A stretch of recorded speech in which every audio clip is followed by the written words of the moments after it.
I guess speaking of singles, are you just done? Is your goose cooked in singles? Because mine sure as hell is. I'm getting softer every day. Like I came into this game and I was like a singles guy. Now I'm like no singles. I don't even want to play the left and men's anymore. I'm just getting softer. I don't really know what's happening to me as a man, but to answer your question, no singles really. I think for Kansas City, but I'm gonna be a winter singles guy. You know, I don't want to play singles in the summer. I don't want to play it at Kansas City. It's going to be 105 degrees in 2 days. I'm going to come back into the singles game in like October, and I'll play most of them up until like March. Indoor places.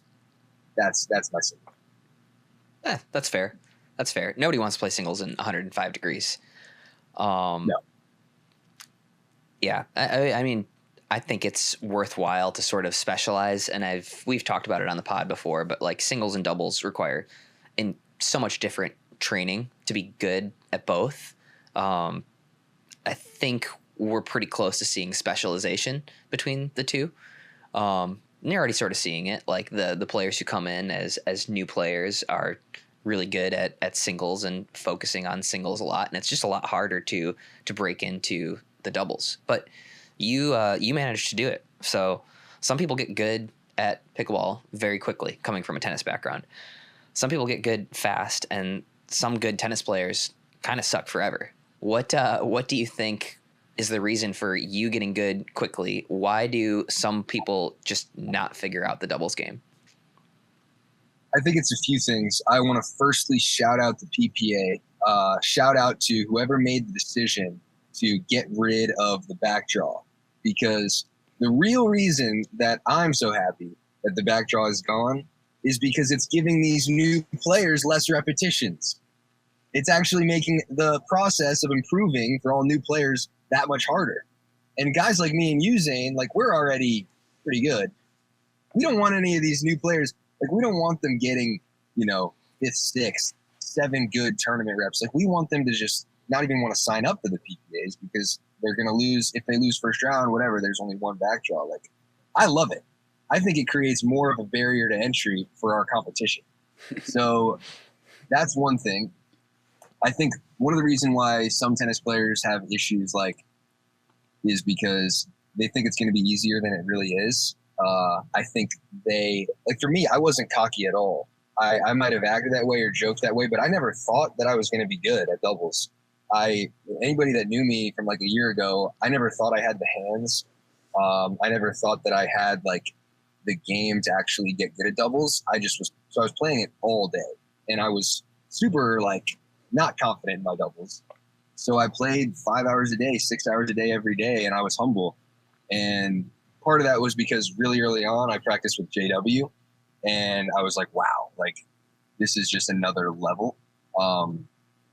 And I think having that humility is really important for getting better, because you've got to be humble enough to work hard. And I think that was what happened with me. I was the anti-Noah Rubin, kind of. Like Noah kind of came in and thought that he would be very good. And I think he lacked a lot of things, right? He lacked talent. But I think that's a big thing. And if you look at a guy it's just tough. The skill sets are different. Like Sam Querrey was an amazing tennis player, and he had a huge serve. But if you watch him on a pickleball court, it's like it just doesn't look right. And I'm not even trying to roast him. I think some people, there's like pickleball talent and then there's tennis talent, and they're not necessarily correlated. Like just because you're better at somebody at tennis than somebody doesn't mean you're better at pickleball. Like JW wasn't a great tennis player, but he's really pickleball talented. And Sam Querrey or Noah Rubin, you can't tell me that JW doesn't have more pickleball talent than a Sam Querrey or somebody like that. So I think they're just two different sports. Sure. So you think the main thing is just being humble when coming in and looking to learn it like pickleball and not falling back on those tennis tendencies? Yeah, I mean, I was really humble and worked hard. I don't think it's necessary though. I think it's a mix of that and also just talent for different sport. Like pickleball is a completely different sport. And I couldn't volley the ball in tennis. Like I had no doubles in tennis. I had no volleys.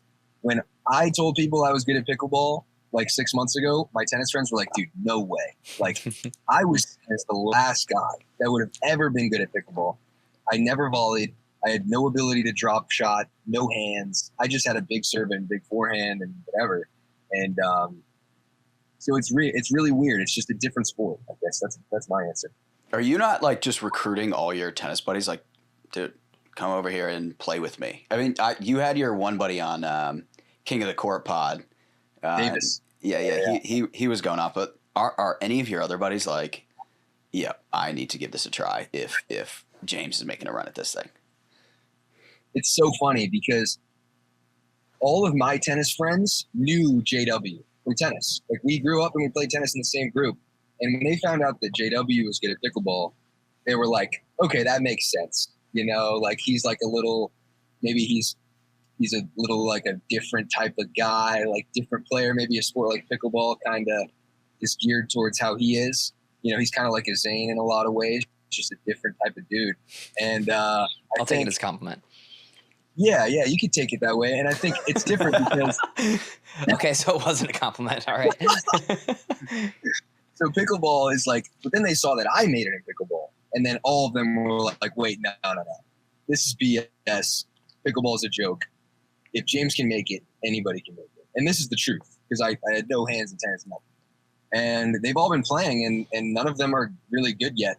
So we'll see. But I've got a few friends that have been playing pickleball like every day for like 4 hours a day. And I'm not recruiting them anymore. I don't want any more competition at all. I'm not recruiting anybody. If anybody asks me like, James, are you making money in pickleball? I'm like, no, I'm not making any money.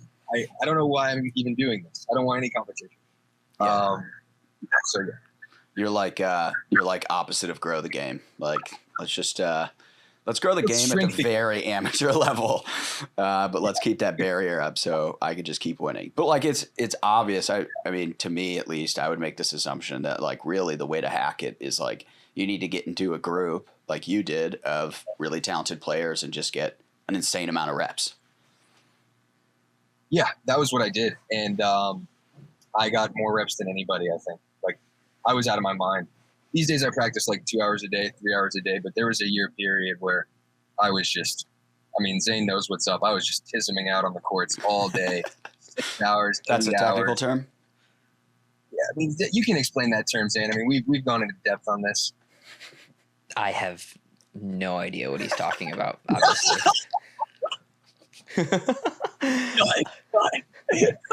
I'll add that. I'll make sure to add that to our like pickleball glossary blog perfect, or whatever. Perfect. Wait, so you're going to train later, right? Like that's where you're going. That's why you have to jump.